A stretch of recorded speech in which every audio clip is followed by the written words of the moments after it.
Hello everyone, and welcome back to the Fluctus channel. The Boeing AH-64 Apache is perhaps the world's most recognizable and formidable attack helicopter.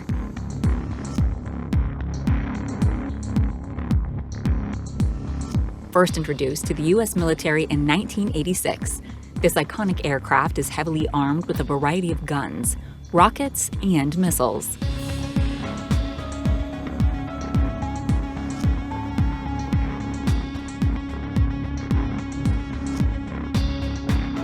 Beneath the Apache's forward fuselage sits one of the most powerful guns ever attached to an aircraft, the M230 chain gun.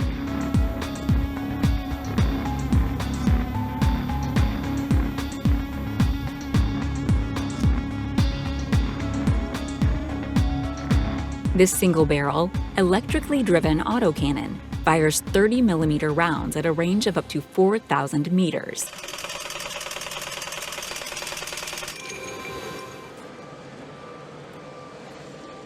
The easiest way to visualize the sheer firepower of the Apache is the reloading process.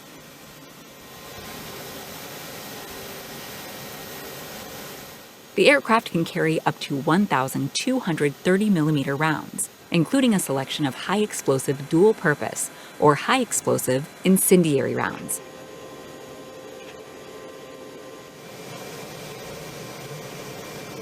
These must be loaded by hand into the magazine and done with the utmost care.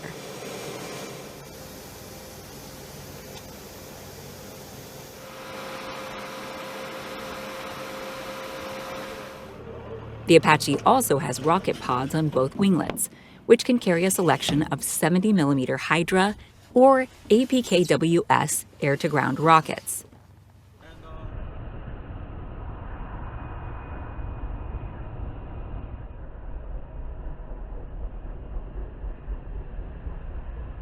Even in training scenarios and live-fire exercises, the pure destructive power of these weapons is made very clear.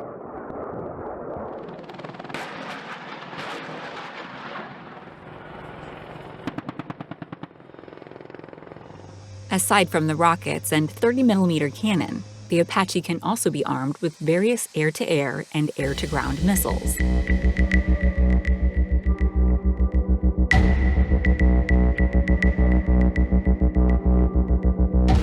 This is accomplished via the 4 pylon stations on the wings.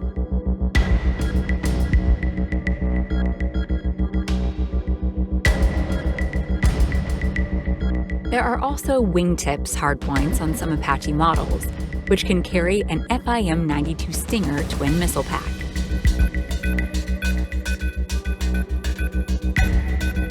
Most commonly, the Apache will carry AGM-114 Hellfire missiles and AGM-65 Mavericks.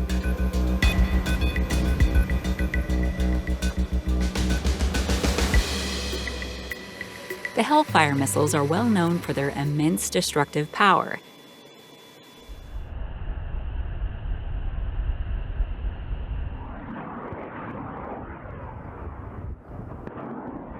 Though it weighs just 100 pounds, it is capable of destroying armored vehicles and enemy bunkers in a single shot.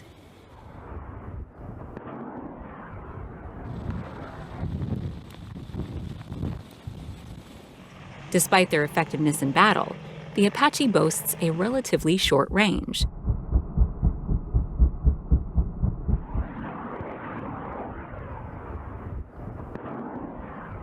In fact, its combat range is roughly 300 miles, while its ferry range is just over 1,100 miles.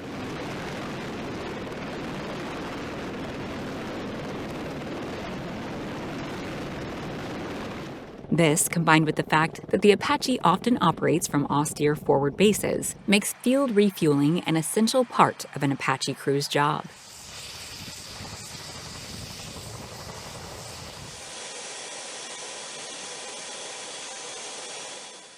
This is generally accomplished with a fully mobile fuel truck, which can pull up alongside the waiting helicopter and attach a hose for quick refueling, even while the helicopter is still running.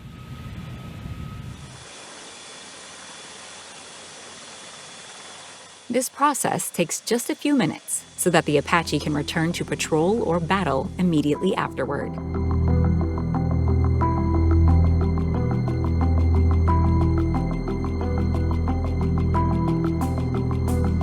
In order to ensure they are ready for anything, Apache crews frequently participate in aerial gunnery and live fire exercises.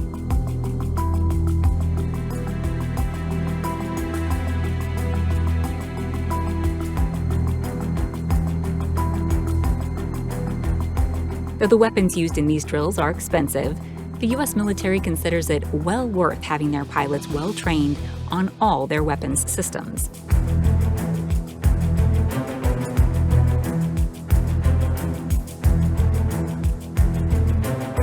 The 30mm gun is actually controlled by a co-pilot, who can rotate the weapon for more accurate shooting.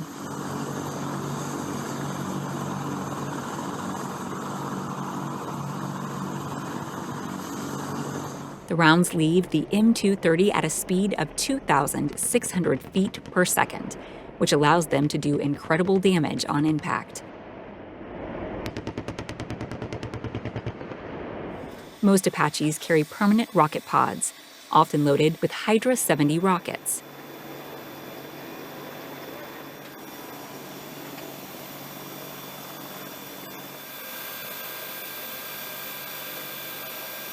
These rockets are typically unguided for air-to-ground scenarios, but can be equipped with a wide variety of warheads and precision guidance systems.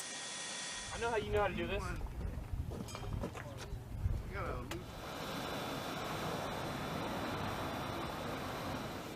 They boast an effective firing range of over 8,000 meters and travel nearly as fast as 30mm shells.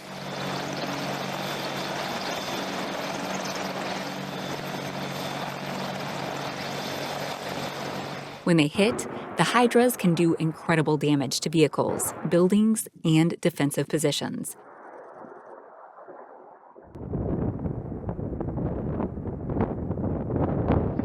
In the early 2000s, a team of designers at Eurocopter introduced the Tiger aircraft, a twin-engine attack helicopter intended to perform many of the same roles as the AH-64 Apache.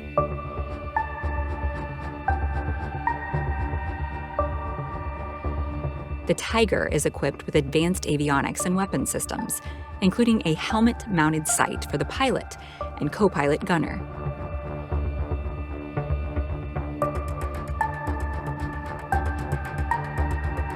It too carries a 30mm cannon, as well as both internal and external hardpoints for missiles, rockets, and other weapons.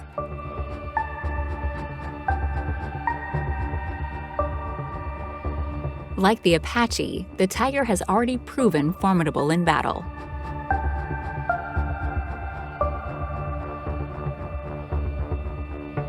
It is also highly regarded among pilots for its superior agility and its ability to operate in virtually all climates.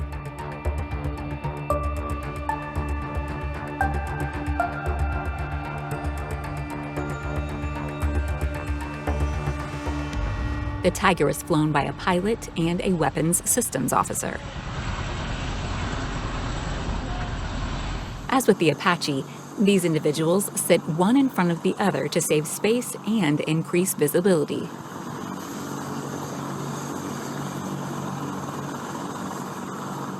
The aircraft is renowned for providing incredible situation awareness, thanks to its advanced sensor suite.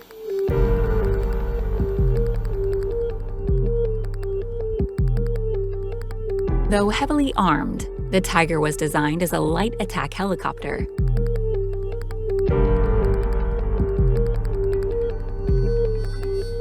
This reduced weight allowed for more speed and maneuverability, which makes it more versatile in terms of mission types. With thermal imaging, pilots and gunners can see threats from miles away, even in the darkest conditions. As with all helicopters, it is essential that Tiger crews train in various battlefield exercises. This includes live fire exercises in which the helicopter engages multiple types of targets.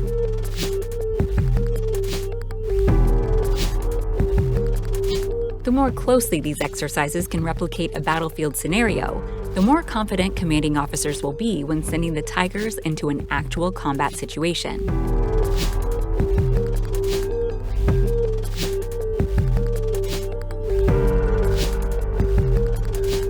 The shape of the Bell UH-1Y Venom will be familiar to anyone who served in the U.S. military.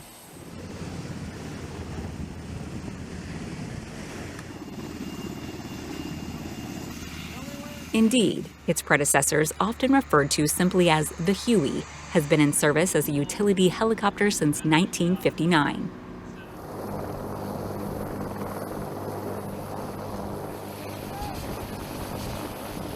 Still, Venom is something altogether different. It was designed with maximum versatility in mind. Indeed, the twin-engine aircraft is ideal for everything from troop transport and medical evacuation to close air support.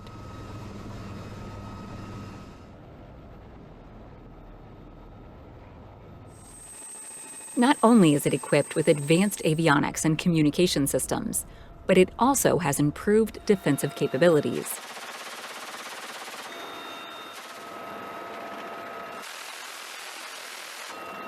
Most Venoms will carry external rocket pods with 70mm Hydra or AAP-KWS rockets, but there are also pintle mounts for heavy machine guns, Gatling guns, and other weapons.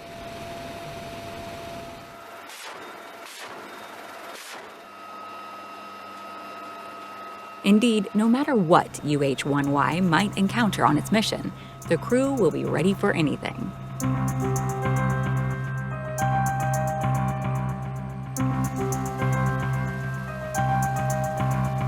The most common side-mounted weapon aboard the Venom is the M134 minigun, also called a Gatling gun.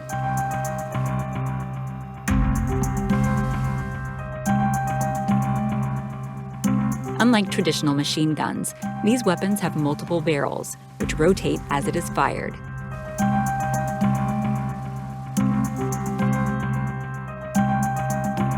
This allows for increased rates of fire, typically between 2,000 and 6,000 rounds per minute.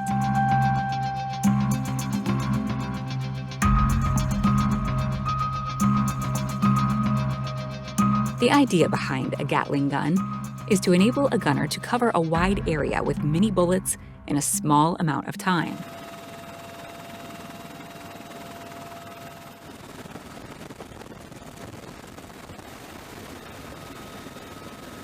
This forces any enemies on the ground to take cover while the UH-1Y performs its mission.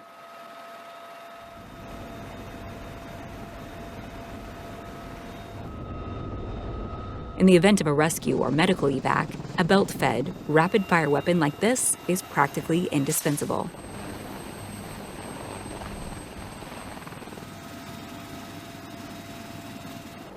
Firing this sort of weapon in real life can be costly, given the sheer amount of ammunition consumed.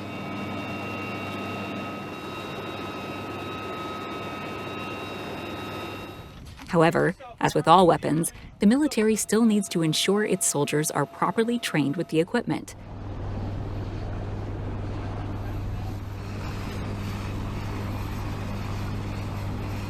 This is where virtual reality has proven to be a huge help. Using VR setups, troops can train on a wide variety of different weapons in real-life scenarios, including .50 caliber weapons like those used aboard the Venom.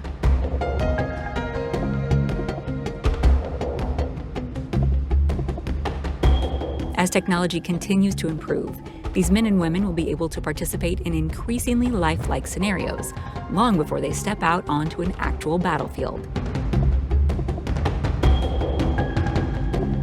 Indeed, virtual reality training is becoming more and more prevalent at military bases all around the world.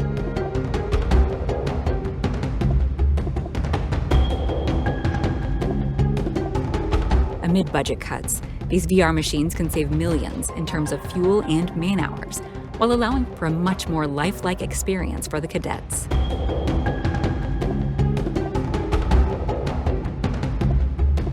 More importantly, the simulators can program all manner of different challenges into the VR, ensuring the soldiers are truly ready for anything.